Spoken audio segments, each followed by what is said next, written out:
खाइए मेहरबान कदरदान, खाइए रोहड़ा के ताजे ताजे केले। कभी खाए नहीं होंगे ऐसे केले। पीले पीले केले खाइए। ये कहकर रोहड़ा हाथों में 4 केले लिए उन्हें सर्कल में जोर जोर से हवा में उछालती हुई करतब दिखाती है, जिसे देखकर आसपास के सारे बच्चे अपने अपने मम्मी पापा से उस औरत के पास जाने की जिद करने लग जाते हैं।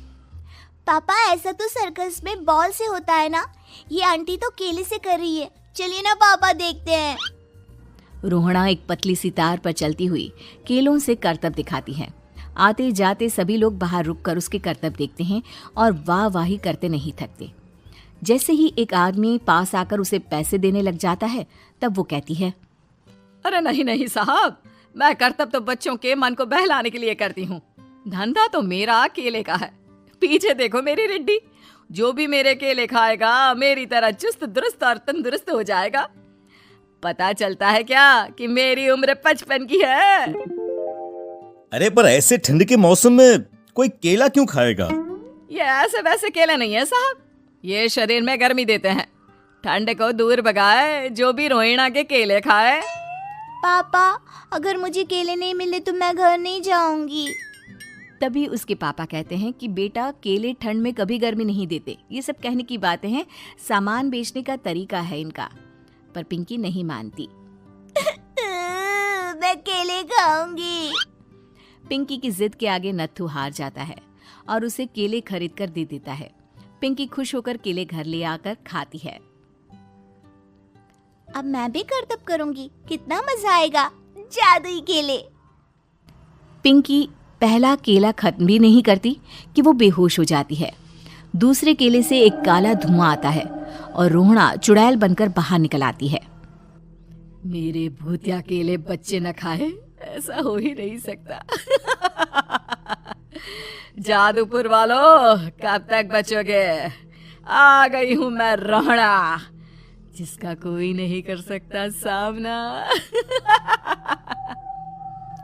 रोहड़ा पिंकी को गोद में उठाकर काले धुएं में कहीं गायब हो जाती है।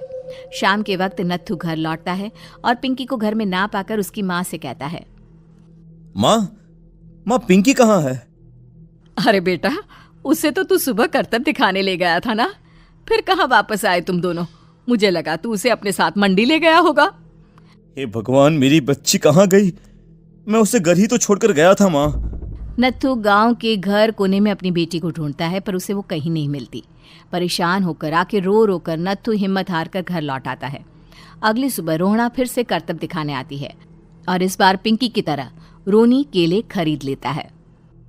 50 रुपए दिए थे पापा ने, सारे पैसों की मैंने केले खरीद लिए हैं। अब मैं भी आंटी की तरह ही करतबबाज बन जाऊंगा।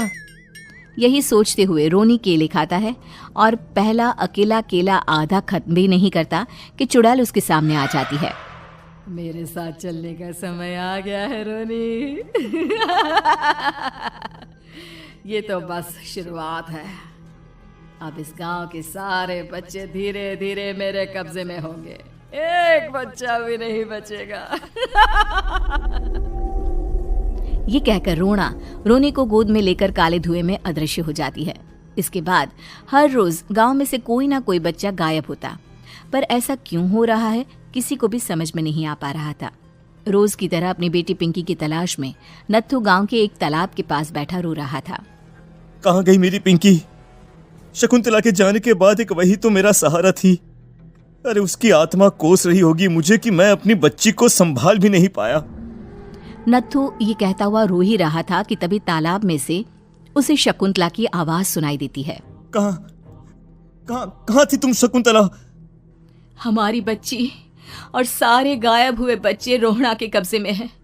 वो बच्चों को जो केले देती है उससे बच्चे बेहोश हो जाते हैं और उसके कब्जे में आ जाते हैं और वो उन्हें ले जाकर काली दुनिया में ले जाती है। पर वो ऐसा क्यों कर रही है? ये मैं नहीं जानती, पर उस दुनिया का रास्ता मैं आपको बता सकती हूँ।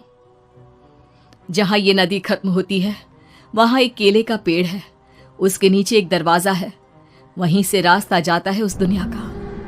ये कहकर शकुंतला की आत्मा गायब हो जाती है।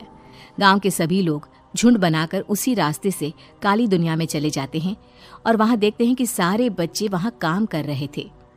पापा, मुझे ले चलो यहाँ से। पापा, पापा। सभी बच्चे अपने मम्मी पापा से लिपट जाते हैं। तो तुम लोग यहाँ तक आ गए? क्यों हमारे बच्चों को पकड़ लिया तूने? तुझे शिकार ही बनाना है तो ले, हम सब आ गए हैं, हमें खा ले। नहीं, मुझे बच्चे चाहिए। मेरे बच्चे के बदले तुम लोगों के बच्चे। क्या मतलब? मैं इसी गांव में रहने वाली एक औरत थी। केले की चोरी के इल्जाम में मेरे बेटे को गांव वालों ने इतना मारा कि वो मर गया। उसी दिन मैंने ठान लिया कि गांव वालों का भी वही हाल करूंगी। कुछ दिन बाद बेटे के चले जाने के दुख में मैं भी मर गई और मेरी भटकती आत्मा एक चुड़ैल बन गई। और फिर मैंने बदला लिया तुम सबके बच्चे छीनकर। बर्दाश्त नहीं कर पाए ना? सोचो मुझ पर क्या बीती होगी। हमें माफ कर दो रोना। पता नहीं ये किसकी गलती थी, पर हम सभी माफी मांगते हैं। हमारी खुशियां लौटा दो, तुम भी तो एक माँ हो। गांव वालों की बात सुनकर रोना का मन पिघल जाता है और वो बच्चों को छोड़ देती है। उसके बाद काली दुनिया बच्चों के लिए जादुई दुनिया बन जाती है। अब कोई भी कभी भी वहां आ जा सकता था।